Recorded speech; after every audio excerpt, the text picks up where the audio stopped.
Allah. Nama yang menunjuk pada dua hal sekaligus.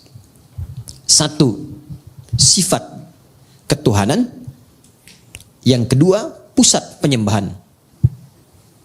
Ya, sifat uluhiyah, ketuhanan, dan ubudiyah, penyembahan. Duanya ditemukan, kedua makna ini ditemukan dari Allah sendiri di Quran surah Thaha, surah ke-20 ayat ke-14. Perhatikan kalimatnya. Innani anallahu. Sayalah Allah, kata Allah. Apa makna Allah itu? Satu, la ilaha illa ana. Enggak ada Tuhan kecuali saya. Itu sifat ketuhanan. Jadi kalau sudah la ilaha illallah, enggak boleh menuhankan yang lain. Jelas ya? Harus ke Allah saja. Enggak bisa mengatakan lisannya semua agama sama. Kita menghormati, bedakan dengan penghormatan ya. Ingat. Ya, bedakan dengan penghormatan. Kita menghormati keyakinan orang lain. Enggak boleh kita menyakiti. Tidak boleh melecehkan, tidak boleh menghina. Ingat itu ya, tidak boleh menghina. Di Islam itu menghina keyakinan orang haram hukumnya. Mencela haram, tidak boleh. Kita sudah tuntas dengan masalah toleransi itu tuntas.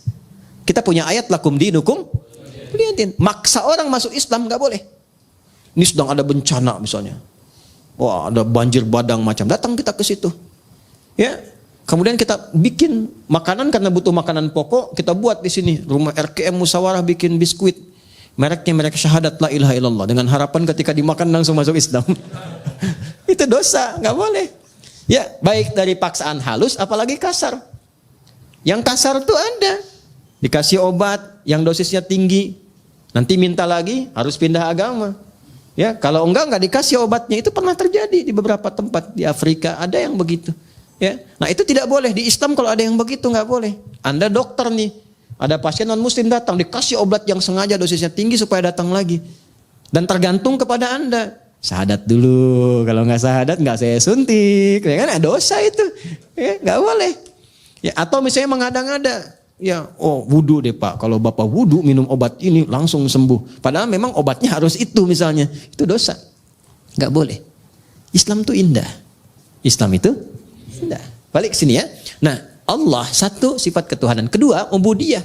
La ilaha illa ana fa'budni. Sembah saya. Ya.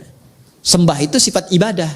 Makanya kalau kita baca bismillah, ada Allahnya di situ, maka kita niatkan semua perbuatan jadi ibadah. Otomatis itu. Apapun itu. Naik kendaraan, makan, minum, kerja. Bismillah. Sepanjang nama Allah disertakan jadi ibadah. Jadi jangan dipahami ibadah itu aspeknya ritual saja. Tidak. Semua kegiatan itu ibadah. Wa ma khalaqtul jinna wal insa illa liya'budun. Adz-Dzariyat ayat 56. Tidaklah kuciptakan semua jin dan manusia kecuali menjadikan semua aktivitas ibadah. Nah, dalam ibadah itu rasakan ketuhanan Allah. Niatkan untuk Allah. Niatkan lillah. Itu yang dimaksud ikhlas. Maka di surat Ikhlas dibuka dengan kata Allah. Qul huwallahu. Tujukan lillah. Kalau sudah ditujukan karena Allah, pertama memberikan ketenangan pada jiwa. Kedua, nggak ada kecewa. Ada kecewa. Antum ikut tender. Diniatkannya untuk proyek gitu-gitu aja. Seharusnya antum yang menang. Kualifikasinya antum yang dapat. Tapi diserobot orang lain. Kecewa antum. Kenapa begini? Kenapa begitu? Tapi ketika Anda lihat kan, lillah, saya mau ibadah, mau gini. Ya, begitu diambil orang, Allah mungkin punya hikmah lebih baik. Saya ikhtiarkan nggak dapat, ya sudah. Ya, ada tanggung jawab, dia begini, begitu. Itu nikmatnya lillah tuh begitu. Untuk merawat nih ya, teman-teman santri begini. Tiba-tiba ada perilaku yang nggak sesuai dengan harapan antum. Bisa kecewa. Saya rawat-rawat, saya begini, begitu. Ternyata perlakuan kamu begini. Padahal yang nitipkan rezeki juga Allah. Yang menetapkan dia hadir di sini Allah. Ya kan? Maka ketika muncul sifat itu, hilanglah kemudian keberkahannya. Tapi ketika semua diniatkan karena Allah, maka ada sifat bijak, tenang hati kita bisa membaca, oh ini, itulah tadabbur. Mungkin maknanya begini ya. Dia dititipkan supaya memotivasi kita lebih memberikan perhatian lagi. Kemudian perhatian itu tiba-tiba anaknya bisa berubah.